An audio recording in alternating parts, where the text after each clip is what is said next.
많이 하였더라. 아멘. 할렐루야. 예, 반갑습니다. 예, 오늘도 하나님께서 은혜 주실 줄 믿습니다. 옆에 계신 분들 활짝 웃으면서 한번 인사 나누겠습니다. 곁에 계셔서 행복합니다. 곁에 계셔서 행복합니다. 예, 하나님께서 또 오늘도 은혜 주실 줄 믿습니다. 지난 주일에 신앙은 곧 관계다라고 말씀을 드렸습니다.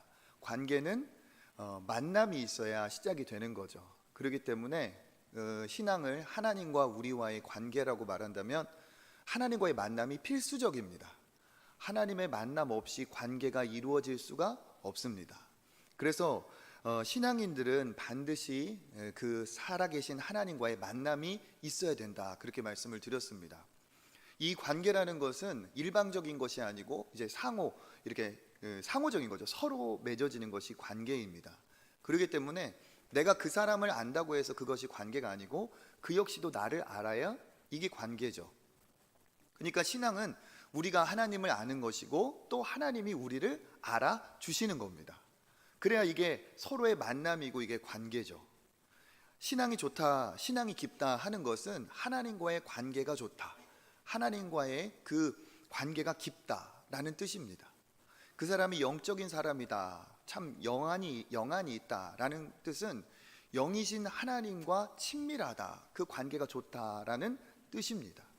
그러니까 신앙생활은 곧 하나님과의 관계이고 이 하나님과의 관계를 더해가는 것이 신앙생활입니다. 그러면서 제가 지난 주일에 그런 얘기를 들었어요. 이 관계라는 것은 상호적인 거기 때문에 혼자만 안다고 해서 그것이 절대로 관계가 아니다.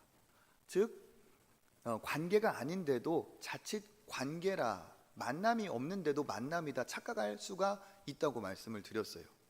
전능하신 하나님, 놀라우신 그 창조주 하나님과 만난다면 그 만남을 통해서 그의 인생이 무엇인가 달라지고 변화될 수밖에 없습니다. 그 하나님과 동행을 하는 거죠.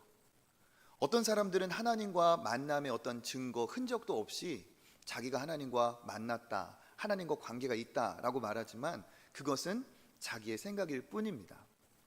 거짓 만남, 거짓 관계가 있다는 거죠. 이렇게 하나님을 만나지 않고 종교 생활하는 정도로 교회를 다니는 사람들의 특징이 있습니다. 하나님을 만난 사람은 하나님을 의식하고 하나님을 생각하고 하나님의 뜻, 하나님의 마음을 이제 헤아리기 시작을 합니다. 그런데 만남 없이 자기 혼자 믿음이 있다고 생각하는 사람은 하나님은 제쳐두고 자기가 중심이 된 거죠. 그러니까 하나님과 동행하고 하나님과 교제한다고 하면서도 하나님을 인격적으로 대하지 않습니다. 마치 사물, 자판기 같은 느낌이죠. 내가 원하는 물건을 얻기 위해서 동전을 내고 지폐를 내고 누르면 내가 원하는 것이 나옵니다. 신앙을 이렇게 생각을 해서 하나님께 무엇을 갖다 드리고 예배를 드리고 헌금을 하고 그리고 하나님은 내가 원하는 것을 주기만 하면 되는 거예요. 어떤 소통과 그런 관계가 없이 그냥 내가 원하는 것을 내놓으라는 거죠. 하나님을, 창조주 하나님을 인격적으로 주인으로 대접하고 모시는 그 관계가 아니라 그냥 내 것을 원하는 수단, 내 것을 취하는 수단이 되는 겁니다. 이것은 똑같이 교회를 다녀도 신앙생활이 아니죠. 이건 종교생활입니다. 지난주에 말씀드렸던 것처럼 잠언 8장 17절 같이 읽어보겠습니다. 나를 사랑하는 자들이 나의 사랑을 입으며 나를 간절히 찾는 자가 나를 만날 것이니라. 아멘. 그러니까 내가 하나님을 사랑하고 하나님의 사랑을 나도 입고 내가 하나님을 찾고 하나님이 나를 만나주시고, 이 관계잖아요. 서로 주고받는 관계. 이게 신앙인데 나 혼자 일방적으로 내가 원하는 것을 위해서 나오는 것은 절대로 바람직한 신앙이 아니라는 거죠. 진짜 하나님을 만났다면 이럴 수 없다 말씀을 드렸습니다. 전능하신 하나님, 인격적인 하나님, 창조주 하나님을 만나면 무엇인가 내 인생이 뒤집어지는 역사가 있을 수밖에 없습니다. 그래서 제가 하나님과의 만남이 중요하다, 하나님과의 만남을 여러분 간절히 원하면 하나님께서 만나주신다, 그런 말씀을 드렸죠. 오늘은 그것의 연장선상으로 믿음이 신앙이 하나님과의 관계라고 할 수 있는데, 그러면 이 만남이 관계의 전부이냐? 그것은 또 아니라는 거예요. 한 번 만났다고 해서 그 사람과 관계가 맺어졌다 할 수가 없습니다. 한 번 만났다고 하지만 그 만남이 어떻게 돼요? 오늘 만나고 또 다시 이어지고 지속되고 하면서 만남이 사귐이 되고 교제가 되고 깊어지는 것이 이게 관계이죠. 그러니까 신앙생활은 만남으로 시작하지만, 즉 관계는 만남으로 시작하지만 그 관계는 지속되고 깊어지고 유지가 되어야 합니다. 그러니까 신앙생활은 무엇이냐? 하나님과 만남의 연속, 관계의 연속, 계속 지속되는 거예요. 이 지속되는 만남 속에 어떻게 됩니까? 하나님을 사랑하게 되고 하나님과 내 사이가 가까워지게 되고, 이게 바로 믿음의 신앙의 축복인 것이죠. 하나님도 우리를 그렇게 관계 안으로 함께하고 하나님도 이 가까운 관계 안에서 우리를 만나기를 원하십니다. 그래서 하나님은 처음에 아담을 창조하실 때도 이 목적으로 창조하셨어요. 하나님이 아담을 창조하실 때 어떻게 창조하셨습니까? 인격적인 존재로 창조하셨어요. 자기의 형상을 본떠서 아담을 창조하셨습니다. 하나님을 본떠 만들어졌다는 것은 하나님이 인격적인 분이시기 때문에 우리 역시도 인격적인 존재로 서로 소통하게, 관계를 맺을 수 있는 유일한 대화의, 마음을 나눌 수 있는 유일한 소통의 대상으로 우리를 창조하셨다는 거예요. 그런데 문제가 생겼죠. 무엇입니까? 죄로 인해서 거룩하신 하나님과, 공의로운 하나님과 함께 할 수가 없게 되었습니다. 그리고 인간은 어떻게 되었어요? 영원하신 하나님으로부터 분리가 되면서 죽음이 찾아왔습니다. 그래서 하나님은 우리를 관계 안에 거하게 하고 싶지만 그렇게 할 수 없는 상황이 되어버렸죠. 그래서 창세기 3장에서 보면, 창세기 3장에서 아담의 범죄가 나오고, 그 다음 창세기 5장에 보면 아담의 계보가 이렇게 나옵니다. 그것을 보면 큰 차이를 우리가 발견할 수 있어요. 창세기 5장 1절 읽어보겠습니다. 이것은 아담의 계보를 적은 책이니라. 하나님이 사람을 창조하실 때 하나님의 모양대로 지으시되. 아멘. 여기에 아담을 창조하실 때 어떻게 지었다고요? 하나님의 모양대로 지었다고 하죠. 아담은 하나님의 모양대로 지어졌습니다. 이게 맞습니다. 그런데 아담의 자녀들을 나타내는 그 계보에는 하나님의 모양이라는 말이 사라져 버려요. 3절 한번 읽어보겠습니다. 아담은 130세에 자기의 모양 곧 자기의 형상과 같은 아들을 낳아 이름을 셋이라 하였고. 아멘. 아담은 하나님의 모양대로 지어졌으나 이제 자기의 자녀들은 누구의 모양이라고 얘기합니까? 자기 모양. 하나님의 모양을 잃어버리고 자기의 모양, 자기의 형상이 대물림된 겁니다. 이게 무슨 의미냐 하면, 아담이 지은 죄가 그 자녀에게 대물림되고, 하나님을 떠나서 아담에게 온 이 죽음의 형벌이 그 자녀들에게 이어지고 대물림되었다는 사실이에요. 그래서 하나님은 아담을 자기의 형상을 본떠 만들어서 관계 안에서 친밀함을 위해 이렇게 동행하기 원해서 만드셨지만, 아담은 하나님으로부터 떠나고 아담의 자녀들은 이제 다 하나님을 떠날 수밖에 없게 되었습니다. 그 증거, 그 결과 어떻게 되었는가? 우리 4절과 5절 읽어보겠습니다. 아담은 셋을 낳은 후 800년을 지내며 자녀들 낳았으며. 5절, 그는 930세를 살고 죽었더라. 아멘.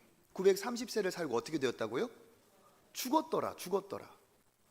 아담은 죽기 위해 만들어진 존재가 아닙니다. 하나님의 영원하신 형상을 본떠 만들어진 아담은 영원히 하나님과 교제하도록 만들어진 영원의 존재예요. 그런데 아담이 어떻게 되었다고요? 930세를 살고 죽었더라. 많이 살았네 뭐.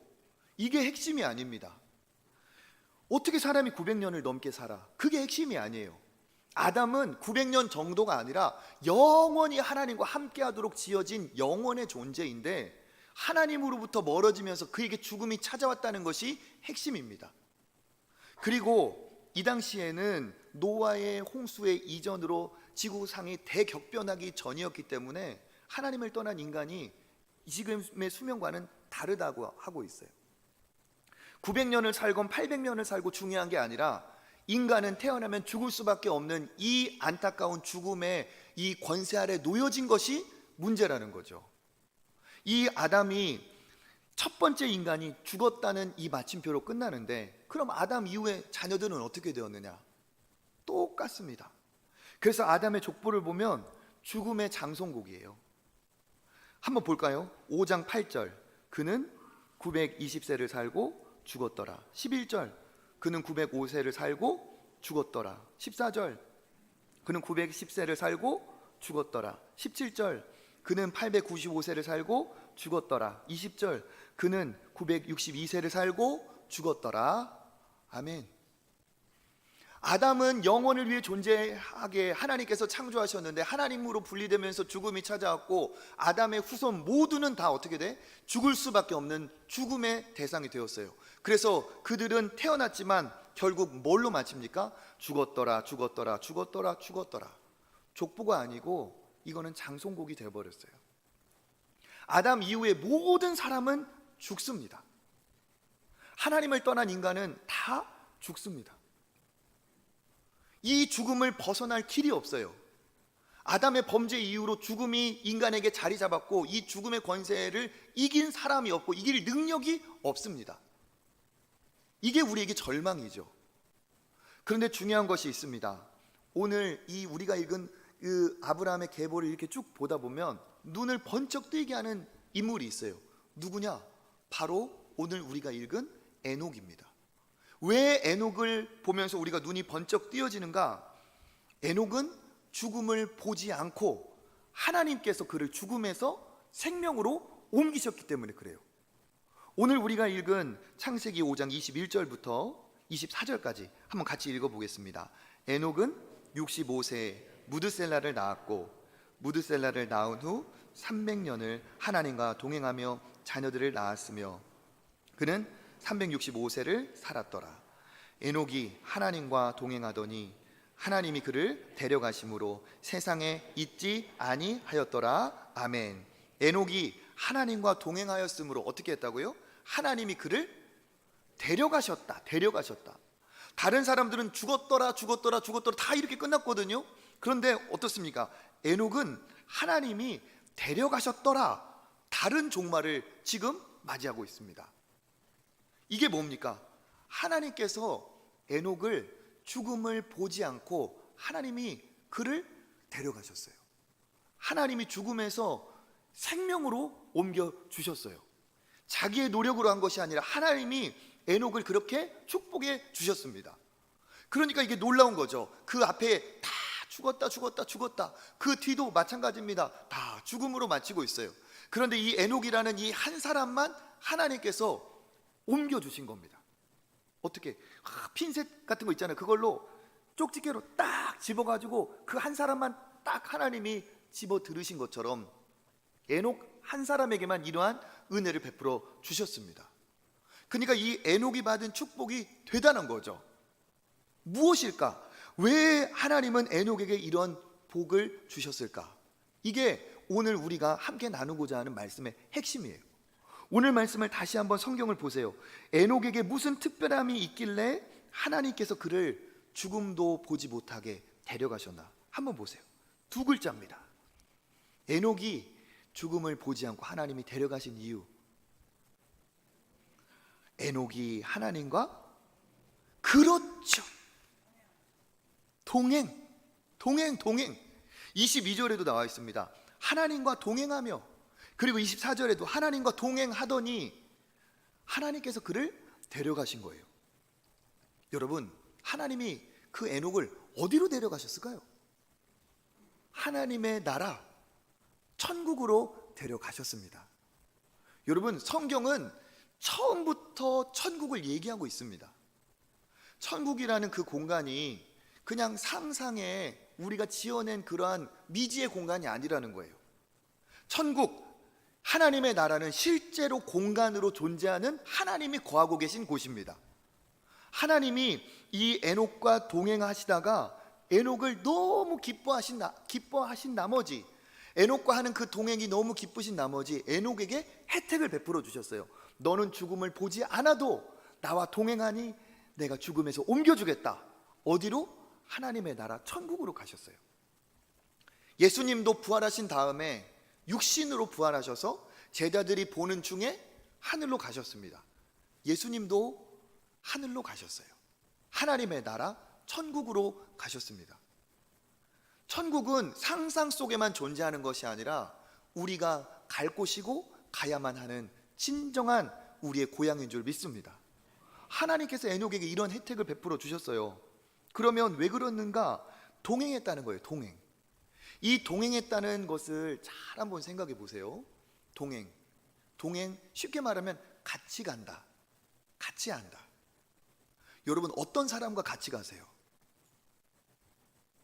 나하고 마음이 맞는 사람과 같이 다니세요? 마음이 안 맞는 사람하고 같이 다니세요? 그렇죠.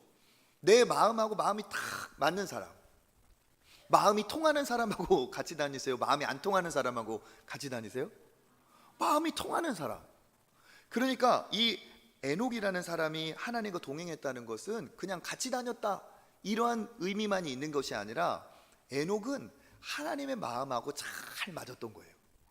하나님과 잘 통했다는 겁니다. 하나님의 뜻과 에녹의 뜻이 잘 맞아서 하나가 된 거예요. 에녹이 자기의 뜻을, 자기의 고집을 피운 것이 아니고 에녹은 하나님의 말씀을 듣고 하나님의 뜻을 알고 그 하나님과 맞추었던, 그 하나님과 통했던, 그 마음이 하나가 됐던 사람이 바로 에녹이라는 거예요. 그러니까 에녹과 함께하는 하나님의 그 마음 얼마나 기뻤을까요? 여러분도 마음이 잘 통하는 사람과 이야기를 하고 마음이 잘 맞는 사람과 여행을 하면 기분 너무 좋죠. 내가 좋아한다고 했는데 그거 너 좋아하냐? 나도 그거 좋아한다. 나도 그렇다. 너도 그렇다. 너무 기뻐요. 하나님과 에녹의 사이가 그렇게 친밀했다는 거예요. 그러니까 이 동행이라는 것은 하나님과의 관계가 너무 깊었고 친했다. 그리고 이 동행이라는 단어 속에 에녹은 하나님의 마음을 알고 있었고 에녹은 하나님의 마음과 함께했고 에녹은 하나님의 뜻을 알고 하나님을 따르는 사람이었다는 사실이에요. 그러니까 하나님이 얼마나 기뻤을까요? 그것을 위해 창조한 아담은 하나님의 사랑, 하나님의 말씀을 다 어기고 떠나버렸는데 다 그래서 죽었더라 하는 이 안타까운 상황에 에녹이라는 사람이 딱 나타나서 하나님을 만나기를 원했고 하나님과 만남이 이루어졌고 하나님의 뜻을 알았고 하나님과 함께했고 하나님의 마음을 알아들였고 하나님과 뜻을 함께해서 하나님과 함께했어요. 그러니까 하나님이 어떻게 하셨습니까? 너무 기쁜 거죠. 너무 기뻐요. 그래서 히브리서 11장에 보면 믿음의 위인들의 이야기가 나오는데 이 에녹이라는 사람도 거기에 이름이 나와 있습니다. 히브리서 11장 5절 같이 한번 읽어볼까요? 믿음으로 에녹은 죽음을 보지 않고 옮겨졌으니 하나님이 그를 옮기심으로 다시 보이지 아니하였느니라. 그는 옮겨지기 전에 하나님을 기쁘시게 하는 자라는 증거를 받았느니라. 아멘. 에녹은 죽음을 보지 않고 어떻게 했다? 옮겨졌으니 옮겨지기 전에 하나님을 기쁘시게 하는 자다. 그렇게 증거를 받았다. 에녹이 한 게 뭐예요? 하나님과 동행. 11절에는 그 히브리서 11장에는 뭐라고 말합니까? 하나님을 기쁘시게 하는 자. 그럼 이게 뭐예요? 에녹이라는 사람은 하나님과 동행함으로 하나님을 기쁘시게 했고 하나님을 그걸 너무 기뻐한 나머지 히브리서 11장에 에녹이라는 사람을 지금 자랑하고 있는 겁니다. 에녹이 뭔가 엄청난 일을 한 것이 아니에요. 무슨 성과, 엄청난 일을 해가지고 하나님 앞에 막 뭔가를 보여드린 그런 사람이 아닙니다. 에녹은 한 것이 하나님 곁에 있었어요. 하나님과 함께 했어요. 하나님과 함께 할 만큼 하나님을 사랑했고 하나님과 관계가 깊었고 하나님의 마음을 알았고 하나님의 뜻을 따르는 사람이었어요. 그런데 어마어마한 위인들, 어마어마한 업적을 이룬 그 사람들 사이에 당당하게 하나님을 기쁘시게 한 사람은 에녹이다 쓰여 있어요. 그러니까 우리가 하나님의 기쁨이 되고 우리로 인해 하나님이 기뻐하시는 사람이 되기를 원하실 텐데 그런 방법이 무엇이냐? 헌금을 많이 해서 일을 많이 하고 봉사를 해서 그것은 하나님을 사랑함으로써 우리가 할 수 있는 거죠. 그렇지만 우리에게 있어서 본질적으로 하나님 앞에 노력해야 될 건 무엇이냐? 하나님과 우리가 어떻게 동행하는 거예요. 하나님과 함께하는 거예요. 그러니까 이 신앙이라는 것은 하나님과 관계라고 말씀을 드렸는데, 관계는 만남을 통해 출발하지만 그 만남이 멈춰버렸다면, 그것이 과거의 추억이 되어버렸다면 그건 절대로 하나님의 기쁨이 되는 관계가 아니라는 거죠. 그렇게 시작한 하나님과의 만남이 이어지고 함께해서 사귐이 되고 교제가 되고 이렇게 동행이 될 때 그것을 하나님 기뻐하십니다. 그리고 동행할 수 있는 사람은 하나님을 알고 하나님 앞에 마음을 맞춰갈 수 있는 사람이 그와 같은 거죠. 그래서 이 내용을 어떤 목사님이 이렇게 약간 참 감동적으로, 감성적으로 표현을 했는데 이렇게 표현을 했다더라고요. 그날도 하나님이 에녹을 만나셨습니다. 그날도 하나님은 에녹과 동행했습니다. 같이 산책을 에녹과 하고 있어요. 여러분, 사랑하는 사람, 좋아하는 사람과 길을 가면 시간이 금방 갑니까? 천천히 갑니까? 금방 가죠. 에녹이 하나님과 금방 나온 것 같은데 상당히 먼 거리를 걸어온 거예요. 그래서 에녹에게 하나님이 이렇게 말씀하십니다. 에녹, 같이 동행하는 게 너무 기뻐서 우리 같이 걷다 보니까 꽤 많이 걸어왔다. 너희 집이 너무 멀어지고 우리 집이 가까워졌는데 그냥 우리 집에 같이 들어가자.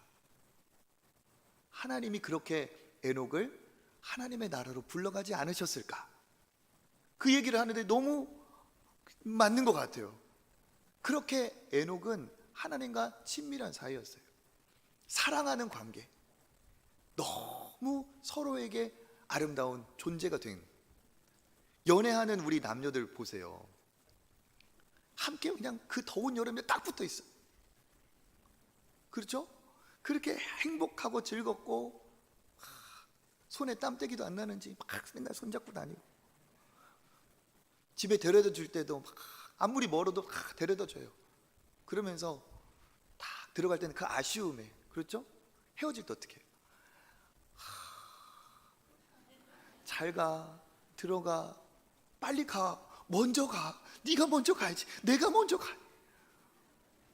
막 그러다가 어떻게 해요? 문을 닫고 딱 갈 때 마지막 내 꿈꿔 그러면서 딱 헤어지잖아요. 그죠? 그러면서 자기 집에 오는 동안 금방 돌아서 놓고 또 막 전화를 걸어요. 들어갔어? 아직 아니야. 집에 가는데 우리 전화통화 할까? 그렇지. 전화통화 실컷 하고 집에 가서 내일 다시 만나. 그런 거 아니겠어요? 너무 행복한 거예요, 이 관계의 동행이. 그러다 어떻게 됩니까? 그날이 와요. 장미꽃 꽃다발을 딱 준비하고 막 촛불로 그냥 길을 만들고 그냥 하트를 막 하고, 그래가지고 우리 이제 헤어지지 말고 우리 같이 하자. 그래 되잖아요. 그죠?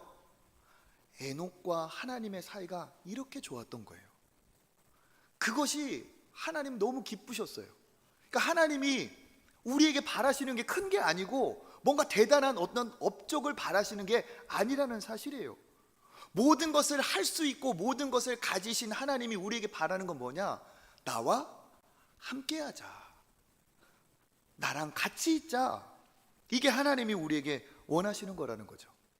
그러니까 우리가 잘 알아야 될 게 있습니다. 어느 날 죽어서 갑자기 천국 가는 게 아니에요. 죽어봐야 알지 그게 아닙니다. 이미 예수 그리스도로 하나님을 나의 아버지로 그렇게 만난 사람은 하나님과 오늘 여기서 동행하다가 천국까지 가는 거예요. 나중에 죽어서 그때 보지, 이게 아니라는 거죠. 하나님과의 만남은 영원한 만남입니다. 이게 축복이에요. 이 축복의 만남을 많은 믿음의 위인 아브라함, 모세, 여호수아 다 축복의 비결이 하나님과 함께하는 것이었어요. 이 축복의 비결 중에서 하나님과 동행했던 또 다른 모델, 빼놓을 수 없는 사람이 누구냐? 바로 다윗입니다. 다윗. 하나님께서 다윗을 뭐라고 말씀하셨느냐? 사도행전 13장 22절 한번 읽어보겠습니다. 패하시고 다윗을 왕으로 세우시고 증언하여 이르시되 내가 이새의 아들 다윗을 만나니 내 마음에 맞는 사람이라 내 뜻을 다 이루리라 하시더니 아멘. 다윗을 무엇라고 말합니까? 내 마음에 맞는 사람이다. 하나님의 마음과 다윗의 마음이 맞아요. 이전 성경 번역으로는 더 이렇게 쓰여 있죠. 다윗은 내 마음에 합한 사람이다. 합한 사람이다라는 것은 뭐냐? 이게 다른 것인데 딱 대보니까 포개어질 정도로 같다는 거예요. 그러니까 다윗이 하나님을 얼마나 사랑했는지 하나님의 마음과 꼭 맞았어요. 함께 있다 보면 닮아갑니다. 함께 있다 보면 알아가요. 그러니까 다윗은 하나님과 함께 하다가 마음에 꼭 맞는 사람이었고 하나님은 그를 기뻐해서 왕으로까지 세워주셨어요. 그 다윗이 어떻게 하나님을 함께 하기를 원했는가? 시편 16편의 8절 같이 한번 읽어보겠습니다. 내가 여호와를 항상 내 앞에 모심이여 그가 나의 오른쪽에 계심으로 내가 흔들리지 아니하리로다. 아멘. 내가 여호와를 어떻게 한다고요? 항상 내 앞에 모시고 있어서 그분이 내 오른쪽에 있으니까 내가 흔들리지 않는다. 다윗은 하나님을 늘 모시는 사람이었고 그로 인해 그의 인생이 흔들림이 없었어요. 우리가 잘 아는 것처럼 다윗은 자기를 양으로 비유하고 하나님을 목자로 비유해서 목자와 양은 뗄래야 뗄 수가 없죠. 그렇게 노래하고 있습니다. 시편 23편 4절 읽어보겠습니다. 내가 사망의 음침한 골짜기로 다닐지라도 해를 두려워하지 않을 것은 주께서 나와 함께 하심이라. 주의 지팡이와 막대기가 나를 안위하시나이다.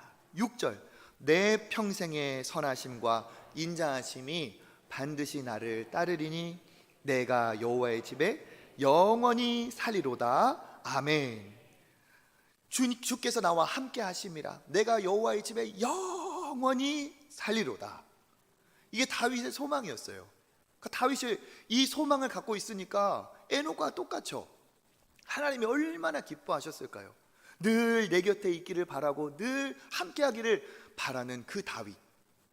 그러니까 다윗은 골리앗을 때려 눕힌 장수가 아니라 다윗은 하나님과 함께하다 보니까 골리앗도 이기게 된 거예요. 블레셋을 다윗이 어떻게 그 많은 전쟁에서 승리했는가? 하나님과 함께하다 보니까 모든 전쟁에서 승리하게 됐습니다. 다윗이 어떻게 그 사울의 악한 추격에서 도망치고 죄를 범하지 않고 그렇게 살아남을 수 있었는가? 하나님과 동행하다 보니까 그렇게 된 거예요.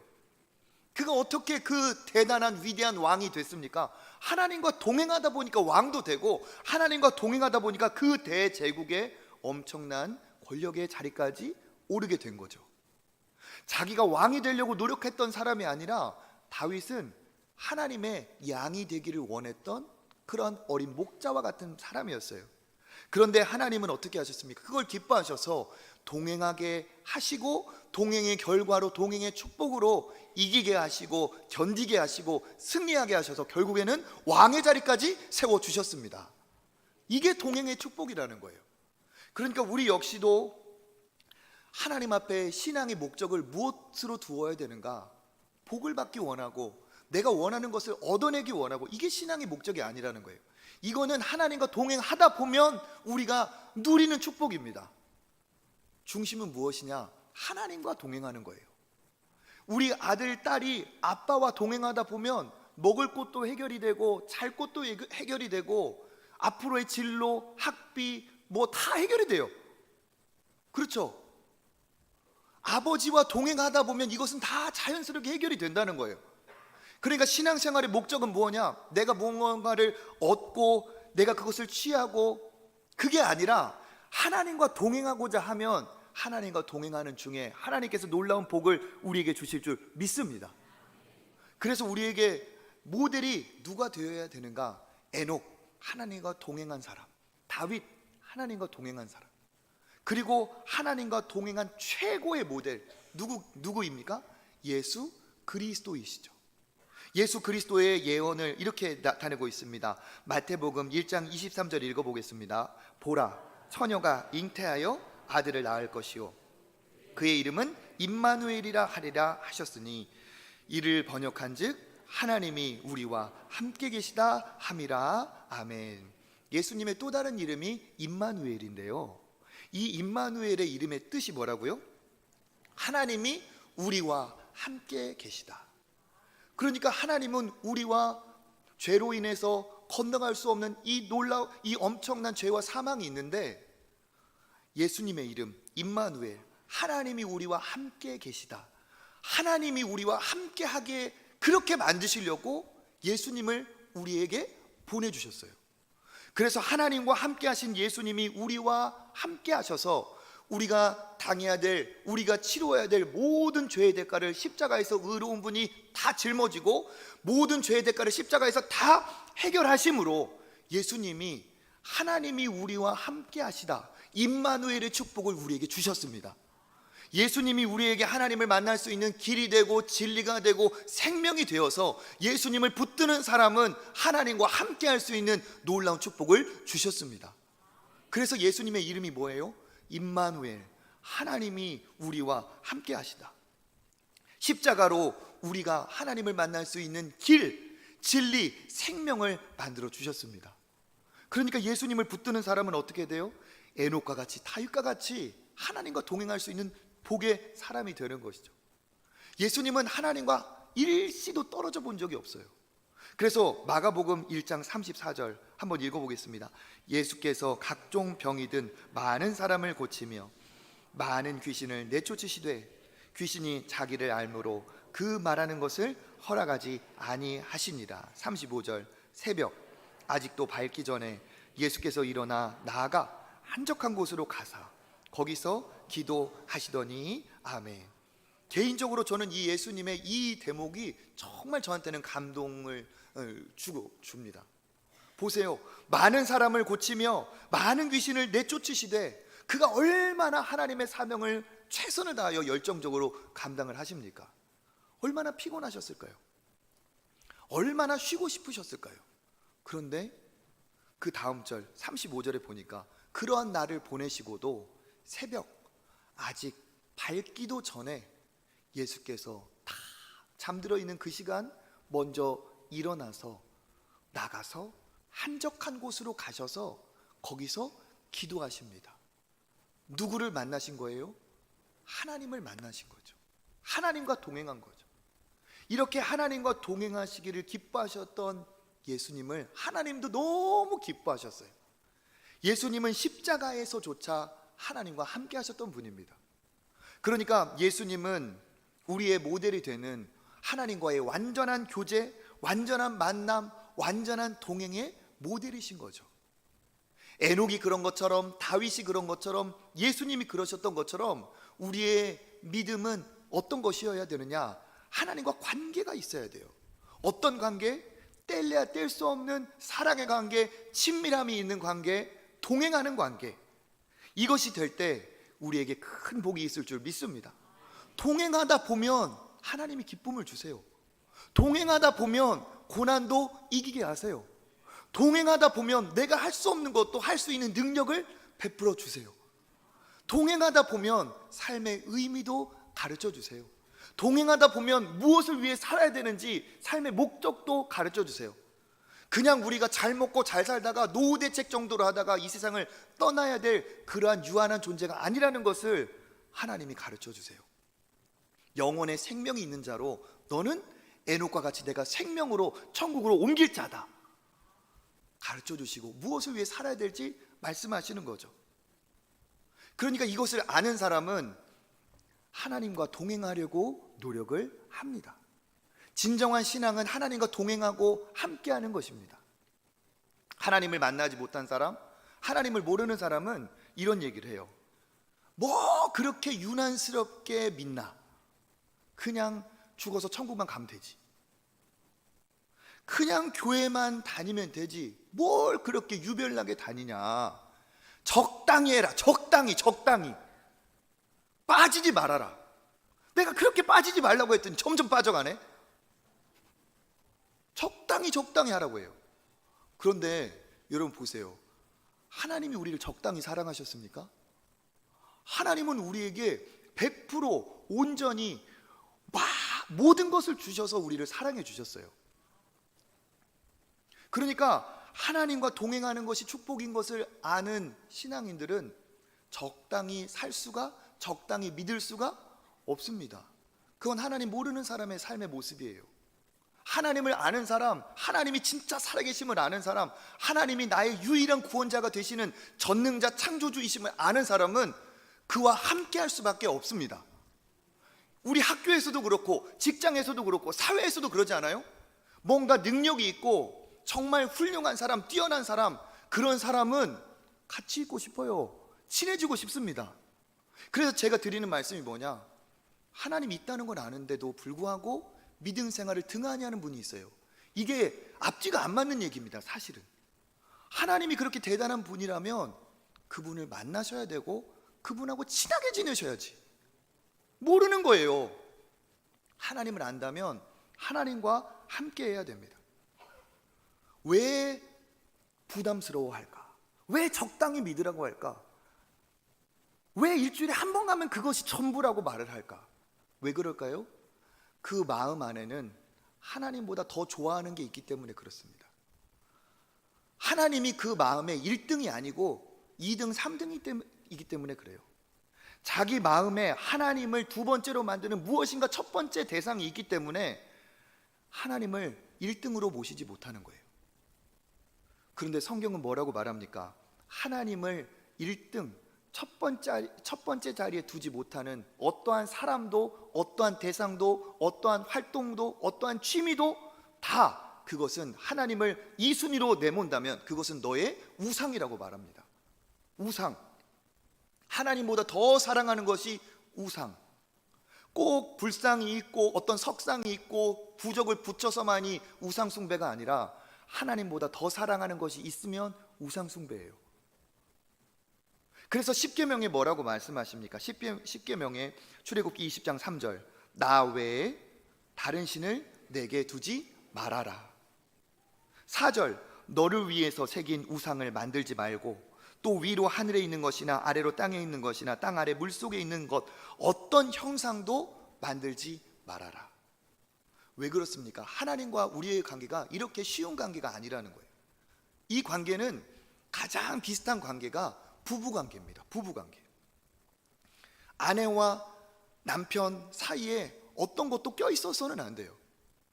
아내가 남편보다 더 사랑하는 다른 남자가 있어서는 안 되고, 남편이 아내보다 더 마음이 가는 여인이 있어서는 절대로 아름다운 부부관계가 될 수가 없습니다.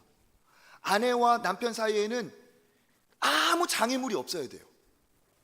그것이 무엇이 됐건, 사람이건 뭐가 됐건, 제가 아내보다 더 무엇인가를 좋아하면 저희 가정은 무엇인가 특별한 문제가 생길 거예요. 서로에게 올인할 때 행복이 있는 거죠. 그러니까 하나님과의 우리의 관계는 뭐냐? 이러한 관계라는 거예요. 이때 진짜 신앙의 참맛이 있고 어떤 것도 주지 못하는 기쁨이 있고 감사와 감격이 여기에서 나옵니다. 할렐루야. 그렇죠. 그래서 하나님은 뭐라고 말씀하시느냐? 그 다음 절에 질투하시는 하나님이다 얘기하죠. 5절, 그것들에게 절하지 말며 그것들을 섬기지 말라. 내 하나님 여호와는 질투하는 하나님이신즉 나를 미워하는 자의 죄를 갚되 아버지로부터 아들에게까지 3, 4대까지 이르게 하거니와. 아멘. 하나님의 질투를 그냥 속 좁은 사람들의 질투하고 혼동을 하시면 안 돼요. 하나님은 우리를 아들을 주시기까지 모든 것을 다해서 우리만 쳐다보고 우리가 잘 되기를 바라고 우리에게 복 주시기를 원하는 하나님이기 때문에 우리도 하나님만 바라보기를 원하시는 거예요. 내가 나의 아내만 바라볼 때 모든 여인에게 자유함이 있듯이 아내가 한 남자를 볼 때 가장 기쁘고 아름다운 부부관계가 만들어지듯이 하나님과 우리는 서로를 오직 100%로 바라볼 때 우리 삶에 엄청난 축복이 있습니다. 이건 복이에요, 복. 그래서 하나님은 어떻기를 하시느냐? 하나님과 우리 사이에 어떤 장애물도 있기를 원하지 않습니다. 오직 하나님만 바라보기를 원하세요? 하나님 앞에 나올 때 용건 없이도 나오기를 바라세요?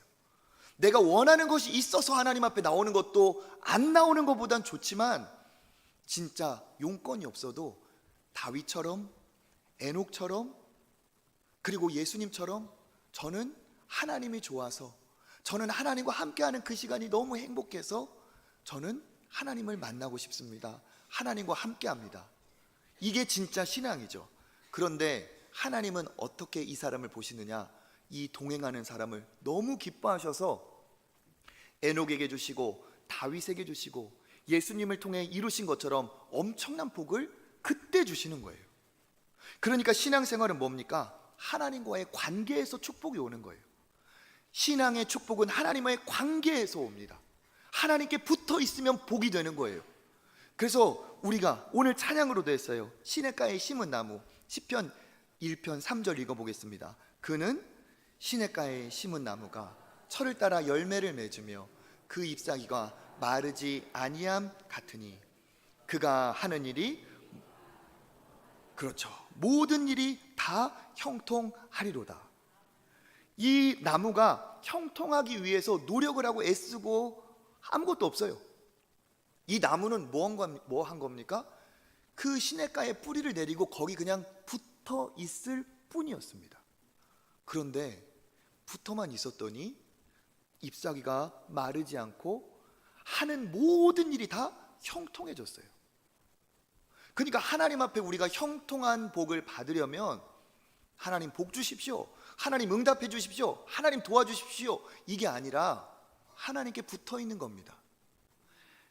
냇가에 뿌리를 내린 그 나무와 같이 하나님께 뿌리를 내리고 하나님께 함께 하는 거예요. 그러면 하나님이 어떻게 하십니까? 그의 하는 일을 다 형통하게 인도해 주십니다. 이 관계를 예수님은 포도나무와 가지의 관계로 얘기하셨어요. 요한복음 15장 5절 읽어보겠습니다. 나는 포도나무요 너희는 가지라.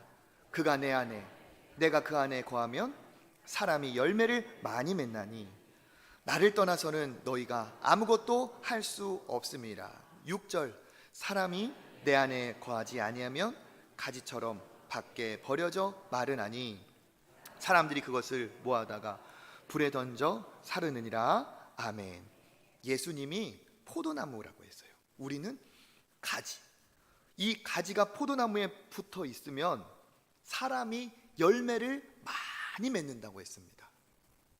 나무에 가지가 붙어 있을 때 열매가 열리는 거지, 가지가 이리저리 싸돌아다니면서 열매를 얻는 것이 아닙니다. 열매를 많이 얻는 비결은 뭐예요? 나무에 붙어만 있었더니 나무가 나에게 열매를 맺게 했어요. 우리의 믿음도 하나님이 우리의 인생에 아름다운 열매를 맺게 하시는 것도 다 이거예요. 하나님께 뿌리를 내리고 포도나무 가지와 같이 그 나무에 붙어만 있으면 하나님께서 형통하게 하시고 하나님께서 여러분에게 많은 열매를 맺게 하실 줄 믿습니다. 그러니까 신앙의 축복은 뭐냐? 구름기둥 불기둥 따라가는 것, 하나님 따라가는 거잖아요. 그죠? 에녹과 같이 하나님과 동행하는 것, 예수님처럼 하나님과 늘 함께하는 것, 이게 복이라는 거죠. 그러니까 우리가 하나님의 믿음의 복을 받으려면 우리의 신앙의 목적은 복받기 위해 가는 것이 아니라 하나님과 함께하기 위해 가야 됩니다. 내 인생의 어떤 것도 하나님보다 1순위를 삼지 않고 하나님을 내 인생의 1순위로 삼고 취미든 사람이든 활동이든 어떠한 관계든 하나님보다 2순위로 삼고 하나님을 붙들면 하나님께서 여러분에게 반드시 복을 주실 줄 믿습니다. 자녀를 위해서, 여러분의 생업을 위해서, 건강을 위해서 하나님을 붙드는 사람, 그 하나님을 붙드는 사람이 복이 있을 줄 믿습니다. 하나님과 함께할 때 기쁨이 있고, 하나님과 함께할 때 만족이 있고, 하나님과 함께할 때 성장과 성숙이 있고, 하나님과 함께할 때 회복이 있고, 삶의 의미도 있고, 사명도 있고, 그 안에서 헌신의 이유도 다 그 안에 있는 거죠. 그래서 오늘 말씀을 우리가 마음에 새기면서 질문해야 될 것이 이거예요. 나는 하나님을 만났는가? 이게 지난주의 질문이라면 오늘의 질문은 나는 하나님과 어떤 관계인가? 언제 그때 만난 적이 있다. 추억이 되어버렸다. 잘 기억나지 않는다. 그렇다면 우리가 오늘 다시 하나님을 붙드는 은혜가 있기를 바랍니다. 하나님과 얼마나 친한가, 하나님을 얼마나 대면하고 있는가, 하나님과 얼마나 자주 대화하고 있는가, 하나님의 마음을 얼마나 아는가, 얼마나 하나님 앞에 나아가려고 노력하는가, 그게 신앙이고, 그것을 통해 하나님께서 여러분에게 복을 주실 줄 믿습니다. 에녹처럼, 다윗처럼, 예수님처럼 하나님과 합한 자, 하나님과 친밀한 자, 하나님과 동행하시는 자들이 되시길 축복합니다. 그래야 하나님이 여러분에게 큰 은혜와 복을 주십니다. 복을 따라가는 사람 되지 말고 복의 근원 되신 하나님을 따라가는 여러분 되시기를 주님의 이름으로 축복합니다.